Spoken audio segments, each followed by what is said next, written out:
On April 12, 1861, the first shots of the American Civil War rang out as South Carolina forces bombarded Fort Sumter. What followed was 4 brutal years of bloodshed, leaving over 2 million casualties in its wake and the southern states in ruins. The reasons behind this devastating conflict are both complex and, in many ways, strikingly simple. For decades, the United States wrestled with growing tensions and political showdowns. But when it came to slavery, the nation's deepest and most divisive issue, compromise ultimately failed. At its core, the Civil War erupted from a desperate, fear-driven effort by the southern slaveholding states to preserve a way of life built on human bondage. At the time, the truth was undeniable, and it still is today. This is the beginning of our deep dive into the American Civil War, the deadliest conflict in U.S. history. We'll explore the events that led to war, the ideologies that fueled it, and yes, spoiler alert, it was all about slavery. The distinguished Civil War historian James M. McPherson identifies slavery as the fundamental and most entrenched cause of the Civil War, a perspective with which we fully concur. Although Southern secession and various other issues heightened tensions, slavery served as the immediate catalyst for the conflict. Without this unique institution, the Civil War would not have occurred. However, it is essential to consider the perspectives of the Confederates themselves, as their statements corroborate this view. The Confederates were explicit in their justification for rebellion, articulating their commitment to slavery in personal correspondence, religious sermons, newspaper articles, and their foundational documents. They consistently asserted that the preservation of slavery was the primary motive for their secession. For instance, the second line of Mississippi's Declaration of the Causes for Secession asserts that our position is thoroughly identified with the institution of slavery, the greatest material interest of the world. The document goes on to enumerate 17 grievances concerning the perceived threats to slavery posed by free states, ultimately declaring that we must either submit to degradation and to the loss of our property worth $4 billion of money, or we must secede from the Union framed by our fathers to secure this as well as every other species of property.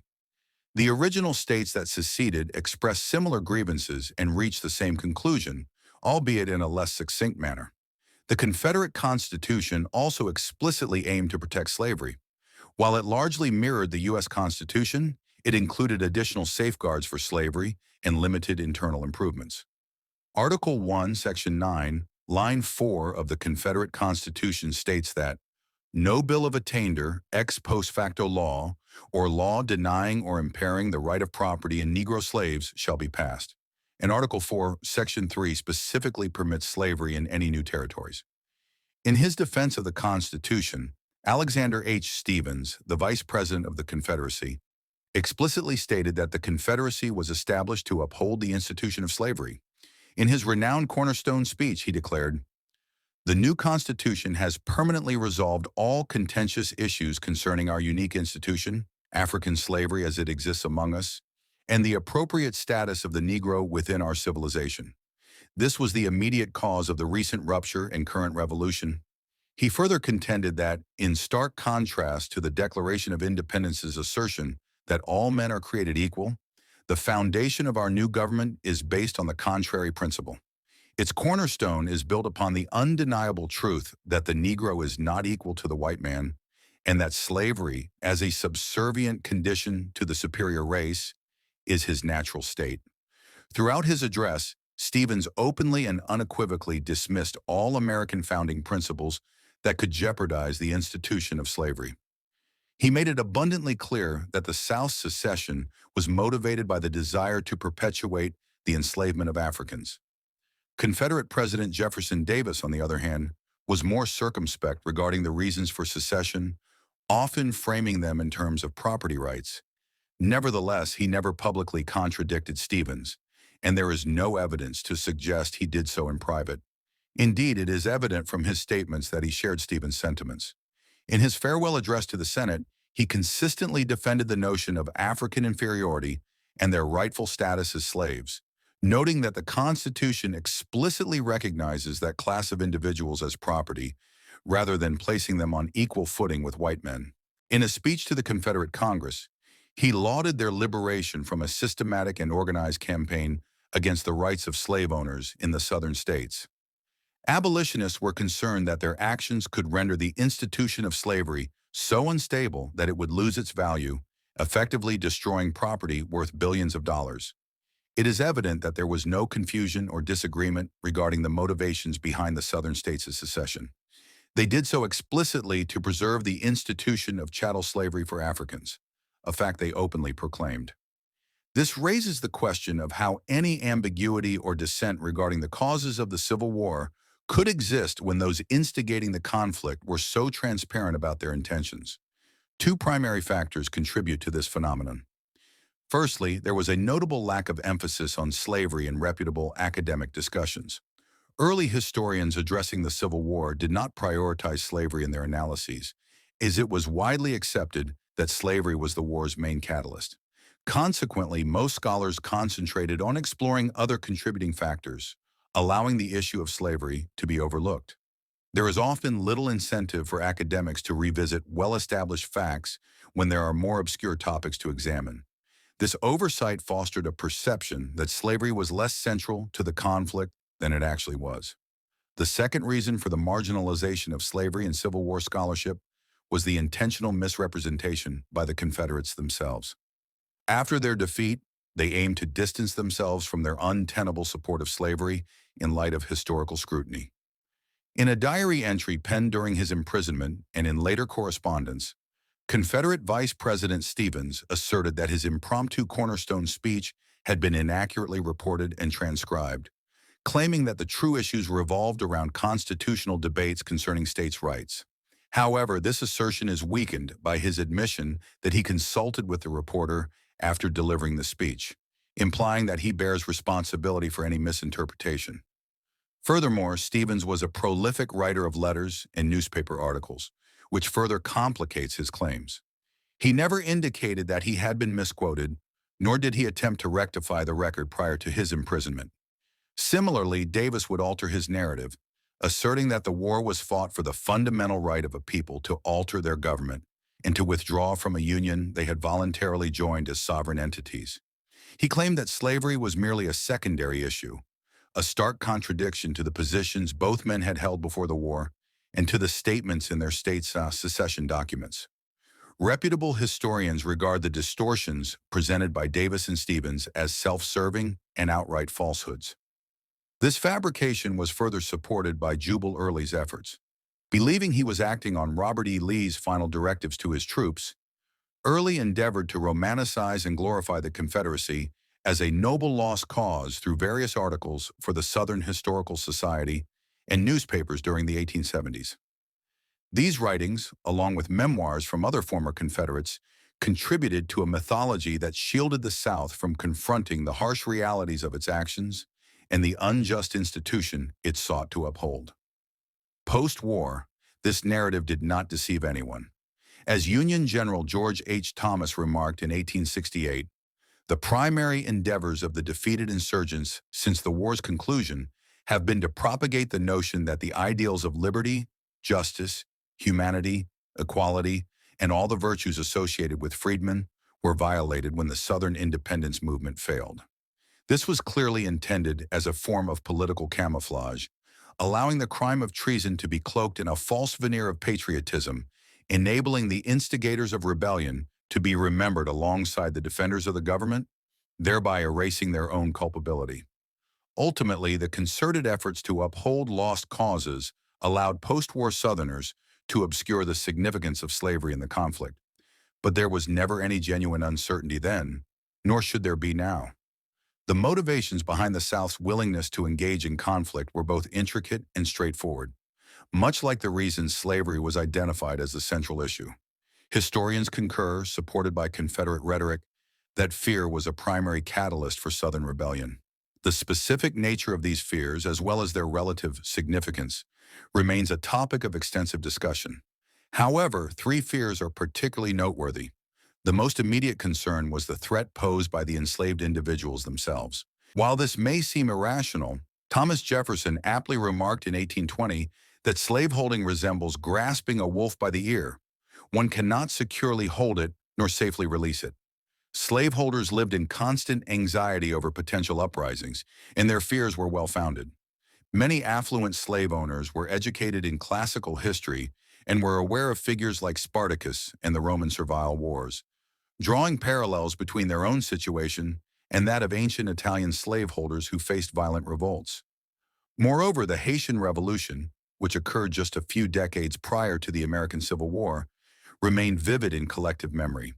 The conflict's brutality was alarming, but even more concerning for Southern slaveholders was the 1804 massacre of surviving French citizens on the island. Southerners, including those who did not own slaves, feared they might endure a similar fate if they lost control over their enslaved population. Demographic realities further amplified these fears. The 1860 census indicated that the United States had a population of around 31 million, with approximately 4 million being enslaved individuals. In the states that constituted the Confederacy, the free population was about 5.5 million, alongside roughly 3.5 million enslaved people.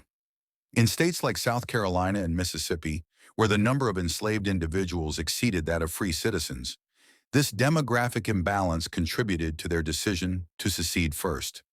In the event of a widespread and determined revolt, state authorities feared they would be unable to muster sufficient forces to suppress the insurrection. Moreover, the North might simply observe as the rebelling slaves sought their deserved vengeance without intervening, a stance that some radical abolitionists openly supported. Slaveholders believed that emancipating their slaves would inevitably lead to catastrophe, despite their encouragement for the slave population to increase. Numerous localized slave uprisings had already occurred, often quashed more by chance in the errors of the rebels than by any skill on the part of the Southerners. The Southern states anticipated a looming crisis of their own creation, one that an apathetic North might permit to unfold. Nevertheless, their reliance on slavery compelled them to cling to it for as long as possible. A related concern was the potential loss of political influence. Emancipating the slaves would grant black individuals the right to vote, and even in the absence of violence, the sheer number of newly freed individuals posed a threat at the polls. Southern whites feared that newly enfranchised black voters could seize political power from them and potentially use it to subjugate them in return for their past oppression. An immediate worry was the diminishing significance of their states. The South was swiftly losing influence to the North and West, and there was a growing apprehension that these regions would soon disregard Southern interests in favor of their own agendas. The economies of the slaveholding states were agrarian and relied on a favorable trade balance and minimal industrialization for profitability. However, both the North and West were undergoing rapid industrialization and were advocating for increased government investment in infrastructure and protective tariffs. With most immigrants settling in the North and West, it was only a matter of time before non-Southern interests began to dominate national politics. By 1860, it was evident that the so-called slave power was in decline. Of the first 15 presidents, 9 hailed from the South, while those from the North had depended on Southern votes to secure their elections. However, Abraham Lincoln's decisive victory in the Electoral College, despite not being listed on ballots in much of the South, signaled that the slave states had become a minority, a situation unlikely to change, as few regions north or west of Texas were conducive to cotton farming and consequently slavery.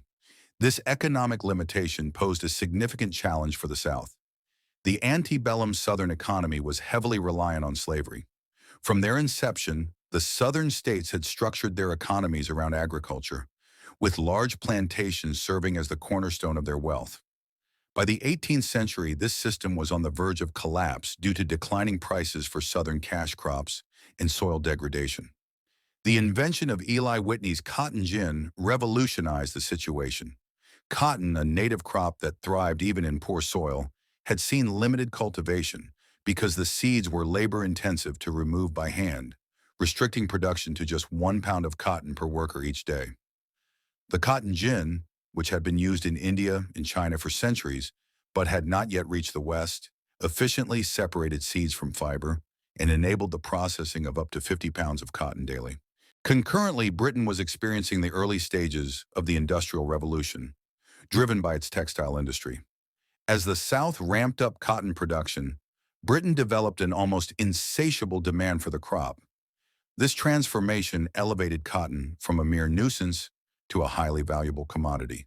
The South exported cotton at premium prices to British ships in exchange for manufactured goods from Britain. This trade proved immensely profitable for both parties, and by 1860, Southern cotton accounted for 57% of U.S. exports, valued at $191 million. This situation positioned cotton planters as the wealthiest individuals in America for many years. The dominance of King Cotton fundamentally transformed the Southern economy, leading to a significant increase in production. This economic model was inherently dependent on slavery. The most lucrative variety of Southern cotton could be harvested as many as 7 times annually. Hand-picking cotton was laborious and uncomfortable due to the oppressive Southern heat, and it posed risks from the plant's hard and sharp bolls. The optimal labor ratio was 1 worker for every 10 acres, with each individual capable of picking 200 pounds of cotton daily.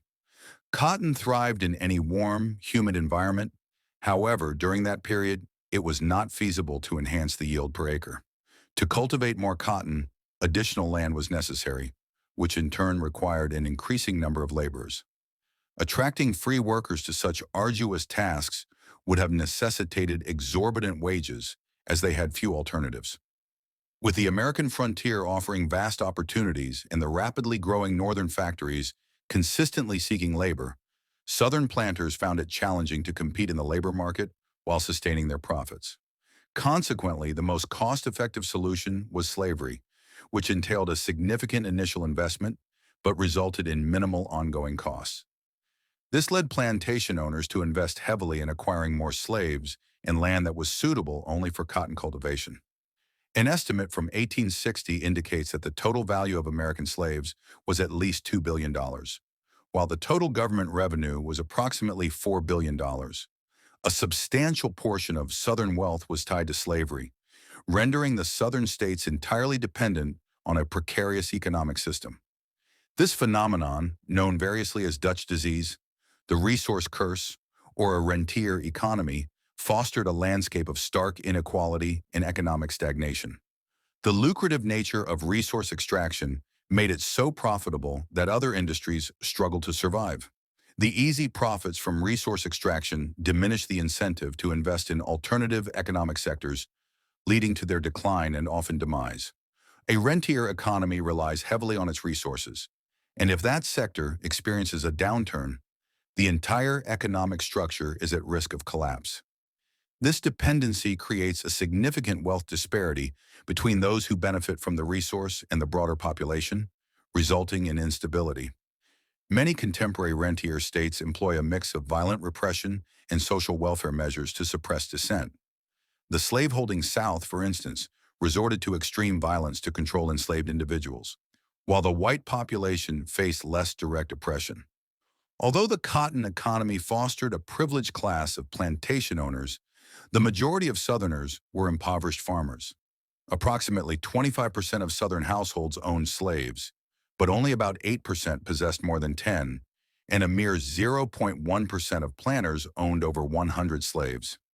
Nevertheless, even those Southerners without slaves largely supported the institution of slavery and the prevailing economic framework. The motivations behind this support are multifaceted and contentious, but one significant factor was aspiration. In theory, a poor subsistence farmer needed only a single year's surplus of food to transition to cotton cultivation. The profits from 1 year's cotton harvest could enable them to purchase slaves to handle the labor. Once enslaved individuals were working the land, wealth could accumulate rapidly and exponentially. The frequency of this occurrence is a subject of intense debate, yet it remained a theoretical possibility. Consequently, the prospect of becoming an elite planter was compelling enough to keep the majority engaged in the system. A prevalent argument within the lost cause narrative questions why, if slavery was the primary cause of the war, other nations did not experience similar conflicts to abolish slavery. It is often noted that all New World empires were founded on slavery and managed to emancipate their slaves peacefully, suggesting that slavery could not be the central reason for America's internal strife. However, this perspective overlooks the distinct circumstances surrounding emancipation in those empires. For instance, Britain enacted the Slavery Abolition Act in 1833, which initiated a gradual process of emancipation for slaves outside of India over the subsequent decade. This was accompanied by a compensation of £20 million for slaveholders, which constituted approximately 40% of the government's budget. This financial recompense effectively suppressed most opposition, which was already minimal due to the reduced political influence of slaveholders in the British Empire compared to their American counterparts. Additionally, members of the British Parliament were elected by constituents in Britain, where slavery had never been legalized, resulting in few politicians having substantial reasons to support slaveholders beyond limited commercial interests. Consequently, slavery was abolished with little significant political resistance. A more fitting comparison can be made with Brazil, which did not abolish slavery until 1888. Brazilian slaveholders shared similar anxieties to those in the United States and resisted the end of slavery until the plantation system began to collapse. The final abolition occurred through an imperial decree, seemingly impulsively, and it directly contributed to the monarchy's downfall the following year. Without the American Civil War, it is likely that the United States would have mirrored Brazil's timeline, allowing slavery to persist for the benefit of the politically dominant slaveholding elite in the South. Ultimately, their urgent desire to preserve the institution of slavery ignited the conflict that led to their demise. It is evident that slavery was the catalyst that ignited the American Civil War. In the next installment of this series, we will explore the initial phases of the critical confrontation between the North and the South. To ensure you do not miss it, please consider liking, commenting, and sharing.